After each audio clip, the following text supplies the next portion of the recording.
Hey everybody, it's your boy JJ Columbia here, back for some more Pokemon Brilliant Diamond. Last time we made our way here to Veilstone City, and this time, while we do have the gym open to access right now, I'm actually going to be heading south to Pastoria City this time, just to get a little bit more experience before the next gym. We are a little bit, not over leveled for it, we're about the same level, if not a little bit higher, but I do think we should get a little bit more experience before battling it. So that's why we're going to be heading down south for now. And starting out, we have one trainer right here.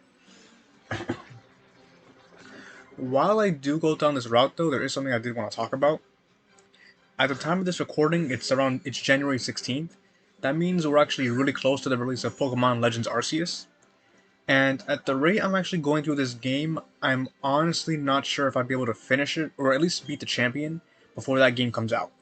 So what I'm hoping to do is, I might be a little bit late while playing it, but I want to finish this game, Pokemon Brilliant Diamond, before I play Legends Arceus. That is a bit frustrating, but I do hope you guys understand why. I don't want to play two games at the exact same time, just make things harder for myself recording this and while also recording that at the same time. So I hope you guys understand that. I mean, as for Legends Arceus itself, though, I think it looks really interesting.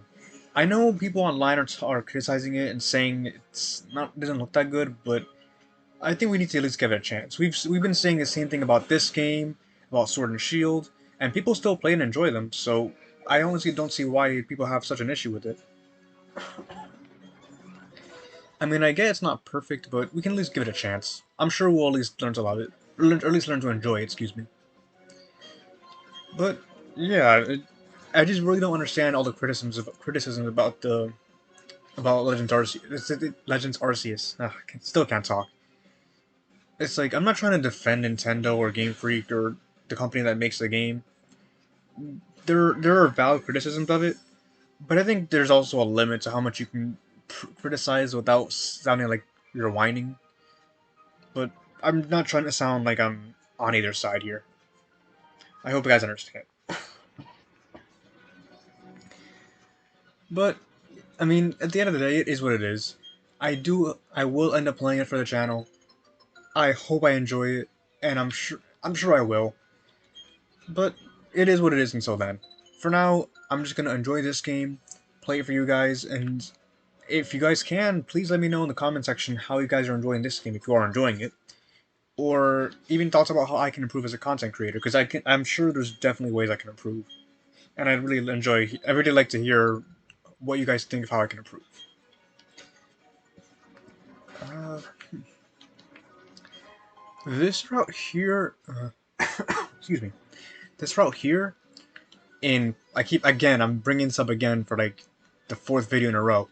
But in Platinum, this route has actually been really important for me at this point, mostly because it's a really good grinding spot, especially with these three trainers coming up here. Uh, PI Carlos normally has at least again, I can't even go a minute without saying it, but what I'm used to is that he only has one Goldeen that's level 30, and it's a really dangerous one because it actually knows Horn Drill, which is a one-hit KO move. And at this point in the DS games, I don't think you really be level 30. If not, most of your team should not be that high. So he can actually be a dangerous trainer. In the original Diamond and Pro, though, I think he does have the same team here, just 3 Goldeen level 23. So he shouldn't be that hard to take down, especially if you have a Grass type or Electric type like Luxio, Roselia, and so on. So he really shouldn't be a threat. Most of the trainers here on this route are around the same level as him, 23 to 25, with maybe the highest being like 26. So they shouldn't be too tough to take down, but the extra experience will always help.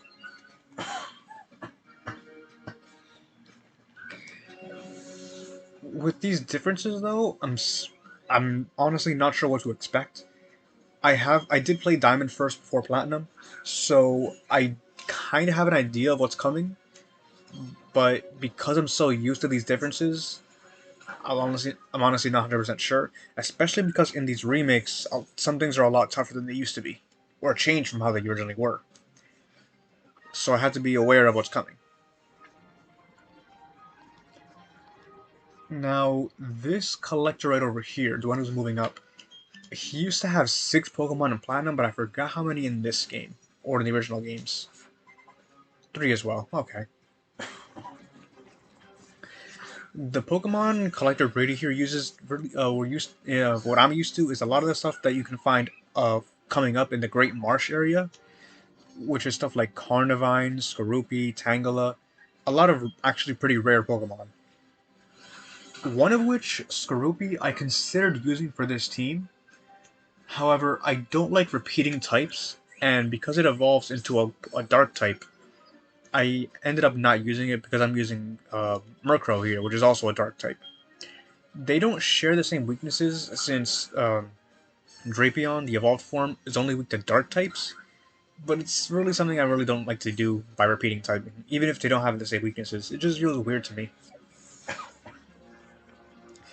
That being said, I do know what my last 2 team members are going to be. It is going to be a little while longer before we can get one of them, and that last team member won't come up for 3 more gym badges, so it is quite a ways away, but hopefully I'll be able to show that off soon. Speaking of showing things off, I did mention in an earlier episode with the Zalacion Ruins that there is an area, Acid Armor. Nice. Acid Armor will be really good for raising Manaphy's defense. Still not an actually good attacking move. Bubble Beam is alright, but it's the only thing we have, so we can't touch any water types. But for now, it is what it is. But as I was saying though, during the Silesian Ruins episode, I mentioned that there's an area that you can actually unlock further things by catching more unknown. I have not done that yet, but I will show that off in the future. And I'm actually going to be showing off where that location is right now. Just give me one moment. Right over here. I'm sure some of you guys seen this before. But right in this cave is the Ruin Maniac Cave. Now up here is TM28 Dig, which is a pretty good ground move. Takes 2 turns but has decent power. This cave here is actually pretty unique. The more unknown you catch, the more this Ruin Maniac will actually keep moving forward. Keep chipping away the rock wall little by little. And as he said, he's fascinated with the unknown. So, yeah, he pretty much tells you right here, go and catch the unknown and he'll keep digging. Once you catch at least one of every letter of unknown, he'll reach all the way to the end, to the other side of that tunnel and make his own path. And as he does so, the more he digs, the bigger chance you have of running into a new Pokemon called Hippopotas, which is a ground type Pokemon that can actually create sandstorms whenever it appears in battle. In competitive, its evolution Hippowdon is pretty good. Not the best, but it's really good as being a sand setter and being a bulky ground type, which is always useful. I personally will not be using one because of how sand affects my team. It would only really help one team member, so I wouldn't really consider using it. Maybe on my own at some point, but not in this playthrough. If you're looking for a good ground type for competitive though, it's a good option. Some good levels right here. I don't think they have learned any new moves yet, or they're close to at least. This route isn't very long, but there are a good number of trainers here. With some good variety as well, actually. There's some ground types, we faced Ponytas, Groldines, so they actually have decent experience. And these Psychic type trainers down here are actually pretty tough too. Speaking of which, I give Manaphy some experience. It takes the longest to level up. Speaking of Manaphy, the only way you can actually get it in the original games was via not a special event like how it is now with the internet, but you'd actually have to connect to Diamond and Pearl or any Gen 4 game to Pokemon Ranger, be it the original or Shadows of Almia, which is a sequel to that game. And it was actually 1 per cartridge, not 1 per save file, 1 per cartridge, which made getting Manaphy extremely difficult. And it was a nightmare for shiny hunters because of how complicated it was. But Manaphy itself, as you can probably tell, is a pretty good reward for actually managing to get that cartridge. And even then, Pokemon Ranger itself is a really fun game. I've played both the original and Shadows of Almia. They're both pretty good. I don't think I can really play it on the channel though because I had the physical copies, and I'm not sure how I can play DS games on an emulator here that requires a touchscreen. I do have an emulator for DS games, which is actually no, it's not an emulator. It's 100% legit. Excuse me. Don't tell Nintendo. But joking aside, I'm not really sure how I'll be able to play something like Pokemon Ranger on a PC. If I can figure it out, then I would gladly play that or some other DS games. But for now, I think I'm sticking with some of the stuff like the Switch and other games I'm playing in the future. But yeah, that's kind of how you get Manaphy in the old games. It's weird, but it's actually pretty unique because I don't think they've ever really done anything like that before or since. The closest thing I think Nintendo have ever done or Game Freak has done is in Black and White with Pokemon Conquest. I don't remember how it worked, but there was an event in that game that lets you either transfer or it was an online event that gave you a shiny black Rayquaza with V-Create. And having a Rayquaza with that powerful of a move, access to Dragon Dance, and just generally how much of a beast it is, it takes lives. And I really want one because I'm really upset that I can't get one. I think the event was Japan exclusive, so they're really lucky they have that. One day though. Oh, and actually, one thing I want to talk about. Speaking of events, at this point in recording, there's actually recently announced that for Pokemon Sword and Shield, if you sign up for an international Pokemon tournament online, it's nothing really like too serious to go anywhere. You can actually do it straight from your home. Just sign up for the tournament starting in February, and if you participate in at least 3 battles, you'll actually get a gift shiny Galarian Articuno. In Sword and Shield, that Galarian birds are actually shiny locked, so this could be a really cool reward. Maybe I'll actually show off some of my own battles, which could be a cool idea. I'm not really that good, I think at least, and I don't really have Pokemon that are really battle ready yet. Hopefully, by the time the tournament starts, I'll have battle ready Pokemon. But it'll be a cool idea to show off if you guys would like that. They've actually done stuff like that in Pokemon Sun and Moon with the shiny Tapus, Tapu Koko, Lele, Bulu, and Feeny, which I actually did participate in. Just like how I expect to be now, I didn't do that well since I'm not really a competitive battler like that. I know some strategies, and I have a basic idea of how to raise Pokemon and raise their EVs, but I'm not really that experienced in competitive battling. So I don't know. I don't know too much. The closest I've ever done is Pokemon Showdown, but it's not bad. But it's not really the exact same thing as the real game.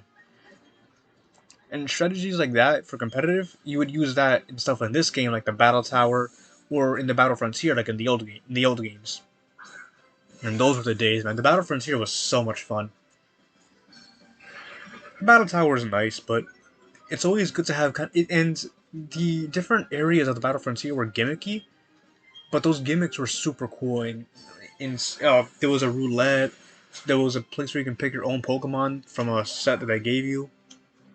You could, I think, pick your own whatever opponent you wanted to face, depending on the type. And the last one, I think, was like it was kind of strange. I don't know how to explain it too well, but you can pick various buffs you want to give your Pokemon. Like if you want to give them items, level them up, heal their power points. It was weird. I only tried like I tried a few battles, but I don't think I really got into it that much. But I remember it being pretty interesting, and I really wish they would bring that back for. I'm not even. They can't really do it for Sword and Shield, I don't think. But in the next game, if they make one, it would be a really cool thing to see.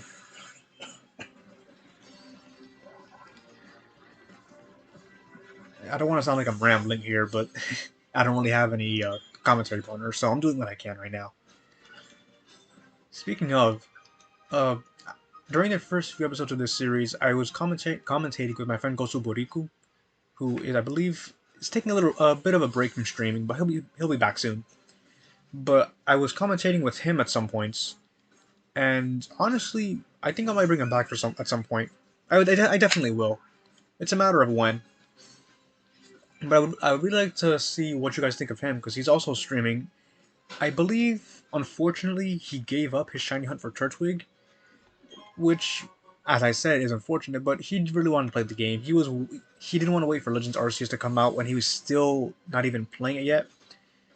And if you watched my, actually, no, I don't know if I recorded that during my bonus episode for the Underground. I found a cavern that has a rare spawn of Elekid, and Elekid is actually the Pokemon that he wants to use on his own party. There is a Pokemon in the Underground I want to use for my own team, but it'll be a little while before we get to that. And yeah, excuse me. But um, yeah, he wants to play the game now because Legends Arceus is only like about a week or so away. And are you serious? Come on.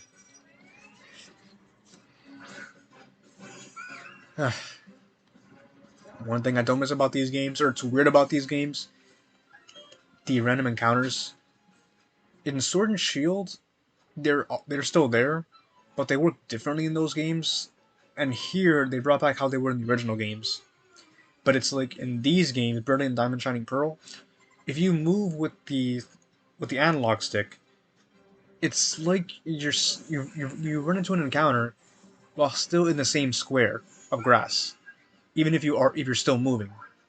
Like you can encounter multiple you can get multiple different encounters in one spot. And by that I mean you don't get a wild double encounter like you could in Gen 5. It's like the game considers you being in two different patches of grass. So both of those patches of grass can give you an encounter. Or have a chance to at least. I'm probably making no sense right now and I apologize for that, but that's what it feels like. And I think that's actually the last trainer in the route, so we can move ahead once this one's done. And of course you have Sturdy. They still delayed the inevitable. That was a critical hit too. Uh, you still have Harden? Wait, hold on. I remember Geodude having Defense Curl. So now does it get both Defense Curl and Harden? Or does it just get Harden now? I'm not using one, and I think I do have one, but I think it has Defense Curl. Yeah, I'm probably thinking too deeply into it. It's a rock that I'm not even using.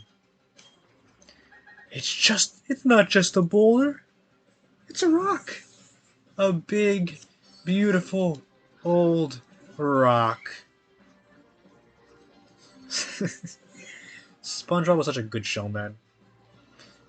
From what I hear about the show now, it's still going, surprisingly. But I heard it's okay. When it comes to shows like SpongeBob, it's weird. It's still going even with Steven Hillenburg, God bless his soul, no longer with us. I think they're doing an alright job keeping up with it.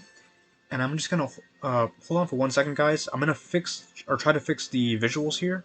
They're not broke. They're not frozen or anything. I just want to make sure they're still working. The video will be frozen right now, but I just want to make sure that it's good. I'm gonna cut this out right here.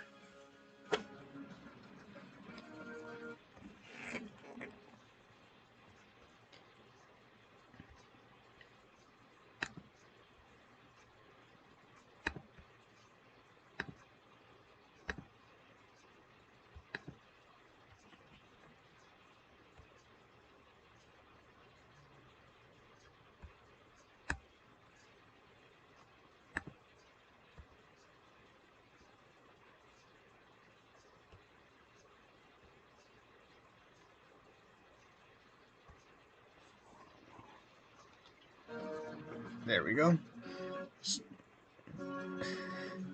Sorry about that. Yeah. So again, apology about for this. Uh, my setup here is not professional at all. So I had to make sure that the video is recording properly, while also being in the best possible visuals that it can. That's why a lot of the recording for the Eternal Galactic base was so messed up. And again, I apologize for that. I'm trying to prevent that from happening again. Thankfully, this time what was frozen wasn't too important. But as I said, it's I really want to prevent anything from getting frozen. But thankfully, it isn't, and we can move on. So here's Valor Lakefront, and from what we're seeing here, it's blocked. Not too sure, but apparently to protect the lake. In the original games, two guys holding cameras were there to see if they can find a red Gyarados, I believe. Of course, they didn't find it, but they made it a bit more suspicious now. Go ahead and drop your sweet key. I'm pretty sure it should still be in the same location as in the original games, and that should be around here. There we go.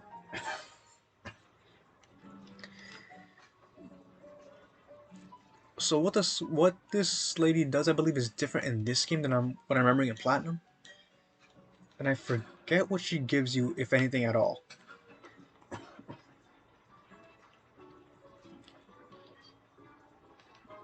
Lava cookie. So yeah, it's the same reward as last time. I think. Okay, so I wasn't really too informed on the internet's perception of Pokemon at this point when the game came out, but I'm pretty sure when they found the little that lava cookie thing, there were rumors of, oh, Hoenn confirmed. We did eventually get Hoenn, but not for 2 generations afterwards. This building here is closed for the nighttime because at the time I'm recording this, it's nighttime. However, I believe before 10 p.m. or 9 p.m., there are trainers in here who will always double battle you. Unfortunately, it's a little bit too late for me to do that now, but I'll show that off when I can get the chance to. Is there something in here? No, but there is something on the other side. These buildings over here, this whole little hotel area, there's not much we can do in there right now. However, there is something waiting for us in here, but in post-game, which I'll be covering that whenever I can, when we reach that point. In here, however, we talk to this gentleman here in the counter. We can't stay the night, but we can heal, which is pretty useful.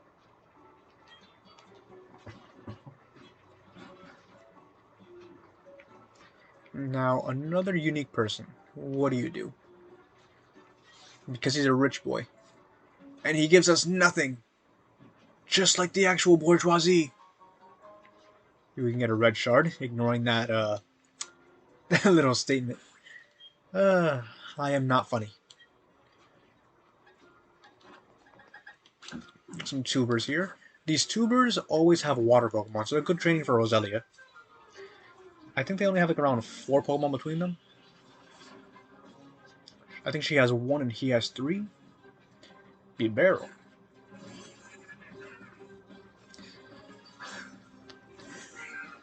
That's a nice background, actually. Huh. And now... die. I was way too early, but still. He did. She did, excuse me. The Bibarel, not her. Don't hurt children.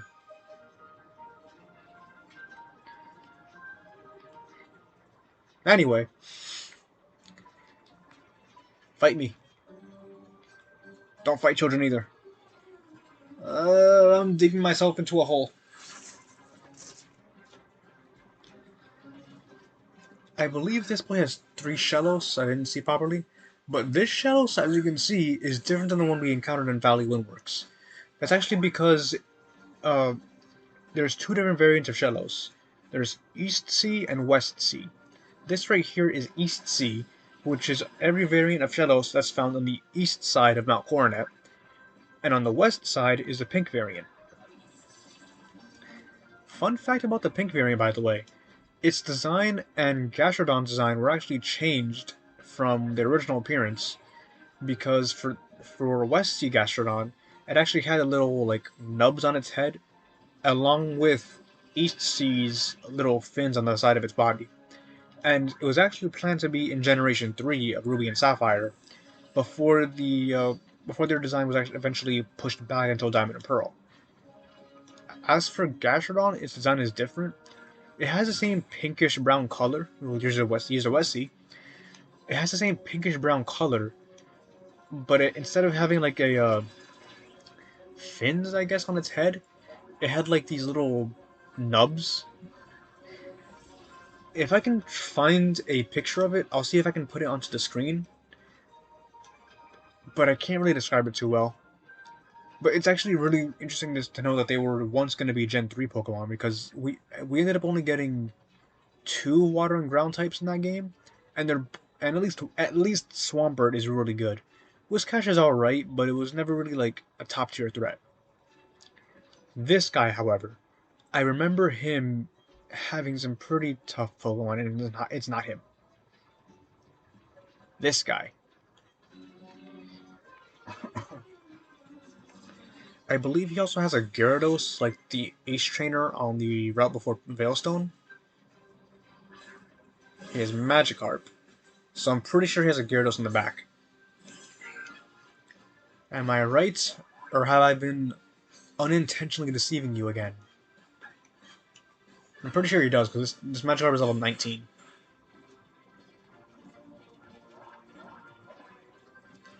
Yeah, I tried using Poison Sting here to see how much it would do. It's a clean 3-hit KO, but unfortunately we don't have Technician, so it doesn't do too much damage. But I was expecting it to do about around half. I mean, that is me kind of pushing Rosalia's strength a bit too much, but we are level 32, I think. Yeah, 32. Halfway to 33, I think. So yeah, we're pretty up there in level, but we're actually not over level for this point in the game. At least not that much. The gym leader, I think, actually, oh, he doesn't have it in this game. Or does he? Is this the second team Pokemon he has? It is. But I'm rounding again. I think this game does the same thing as Pokemon Gold and Silver, where you can actually battle 2 gym leaders in any order. Here, you can battle the gym in Veilstone, and up ahead in the next city down there's another gym leader down there. He does have a Gyarados. But yeah, it's just like Pokemon Gold and Silver, because in that game, after you get your 4th gym badge, you can actually have the chance to battle 3 different gyms at the same time. Those 3 gyms are different in levels, but they're still they're open to you after a bit of side content. Not side content, but a bit of a... They're available after you use them prerequisites first. They all end up being required, just like this game, but you have the option to do what you need to do. But the only difference is, in this game, just like in the original Diamond and Pearl, these 2 gyms that are open to us are, I think, the exact same level, which is around 30.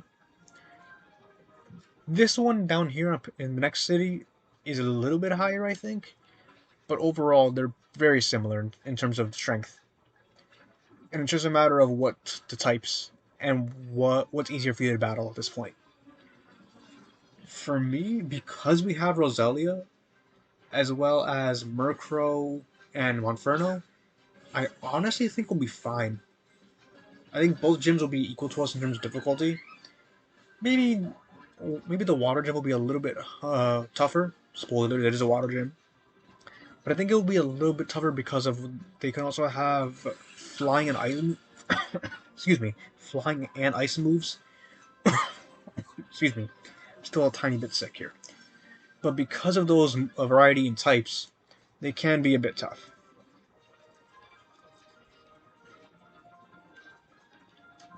And beating this trainer, and it should be the last one on this route too. And past this Breaker Rock, we have an item, but it's no ordinary item, for it is TM40 Aerial Ace, which is a pretty good flying type move that can never miss. So if you want something to avoid the issues of double team and sand attack, you have a choice right there. You have a choice up there. Choice right there. Excuse me. Papa berries. These are another one of those type berries that I believe I mentioned a while back. If your Pokemon has an attack boosting nature, that should be the berry that they eat that you give them. These Rost berries here, I believe I mentioned earlier, heal burn, and Agua berries. I think these are either defense or special defense. I probably have that way wrong, but I believe that's how it is. Because I'm almost certain the Wiki berry is for special attack, and either Ayapapa or I think Ayapapa is for a physical attack. But I'm rambling again. Here we are in Pastoria City, and we have even more berries. Person for confusion, I think we have seen these before, and I think those are Pecha berries. Nanab berries. These are for Poffins. I don't think they have much use besides that. Here in Pastoria City, there is a fair bit of stuff you can do here. There is one big place we pass by in the front that I'm going to be going over in a different episode. But most important for now is down here.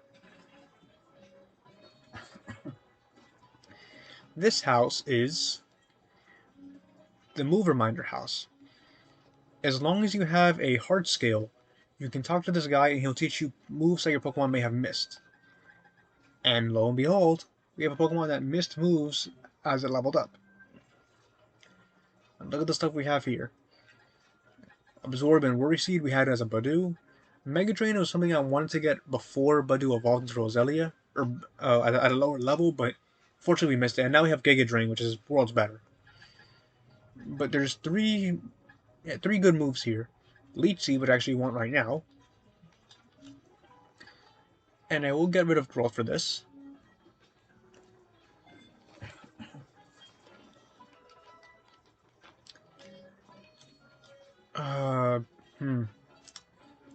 Okay. So here's the thing right now. Magical Leaf is a pretty good move that can never miss as well. And Toxic Spikes is a poison type move that is an entry hazard. If you use it once, the enemy team will get poisoned whenever they send a Pokemon into battle. If you use it twice, they get badly poisoned, as if they were hit by Toxic. It's a really good move, and I'm not sure if I want to use this or Magical Leaf. I think I'm going to end up going... Wait. Stopping myself here. Because I'm thinking to myself, if I get rid of Poison Sting for Toxic Spikes, I can do Poison. And if I get rid of it, I have Sunspore, which is another status infliction, which is not bad to have, but I don't really like having two statuses in the same time. I'll figure it out on my own time. Maybe I'll even not even do it at all. But it has been a half hour, so I think that's going to be it for today's episode, and I'll see you on the next one. Peace.